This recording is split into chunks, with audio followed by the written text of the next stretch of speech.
We are on day 3 of the G20 working group meeting taking place in Gqeberha under the theme Digital Economy and AI. An exciting topic this afternoon is artificial intelligence and how countries can tap into the possibilities of it, learning from each other for various countries that are part of the AI.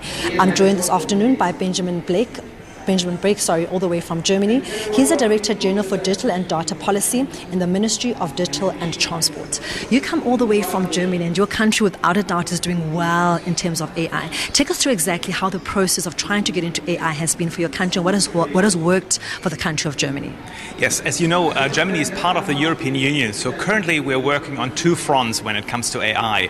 First of all, we are implementing the AI Act of the European Union. That sets the regulatory framework in which the business is actually dealing with AI and hopefully flourishing, and we would try to help them to actually come to terms with a data-driven business, and AI is most certainly core of it. And the second thing is, since we're aware that especially small and medium-sized companies might struggle with AI and might need help, we set up a project called Mission AI, where we bring together experienced companies, small companies, startups, but also companies and organizations working on certification, so that small and medium-sized companies feel safely and securely to put AI products and services into the market. Benjamin, what would you say are the benefits of AI? We live at a time where people are saying AI is going to take jobs away from people, and people kind of like shrug when you speak of AI. But what would you say as a country already tapping into it are the benefits of AI, especially like you said for SMEs and businesses as well? Yes, there are a lot of benefits, and I tend to look at AI from a very, very positive angle. Of course, we need to set a regulatory framework. We need to also address the challenges and the possible problems of AI. But I would like to talk about the possibilities and opportunities, especially, for example, in medical devices industry. It is so important to introduce AI. In every time when you have, like, from a radiologist, when you have pictures, for example, AI is so much better to trace, for example, cancer and tumors than the human eye. So this is something where we would like to see a lot more push for AI development. Humans and AI working very closely, working hand in hand for better results. When it comes to small and medium-sized companies, for example, it is so important that we pay attention to the structure of the German economy. In Germany, we have small and medium-sized companies. They are the backbone of our industries. So we won't probably see that many leapfrog developments, but what we will see is a refinement, a fine-tuning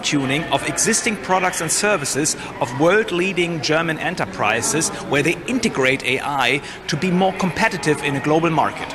And Benjamin, for countries that are still developing like South Africa, right, key to making AI thrive is making sure you've got the right infrastructure. How important is that, especially as a country like Germany, which has done well to get the infrastructure intact, to have a good AI system? It is so important, and thanks for the question.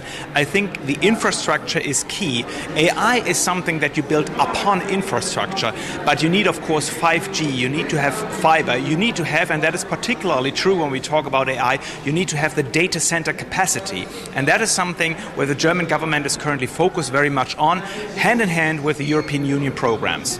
Then lastly, Benjamin, just speak to us perhaps of a project or something that you're currently doing exciting in Germany where you are seeing AI literally at work on a day-to-day basis.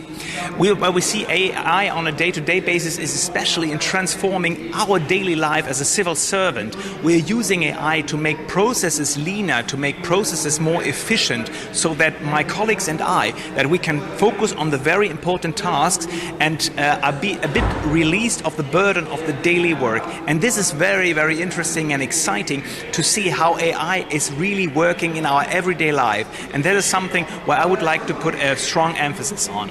So much. Thank you. Well, that was Benjamin Brake, all the way from Germany, speaking about the importance of AI, the opportunities it presents for SMEs and businesses, saying that in Germany they are really full swing in terms of AI and seeing it incorporated in their daily life. But for now, let's go back to the studio.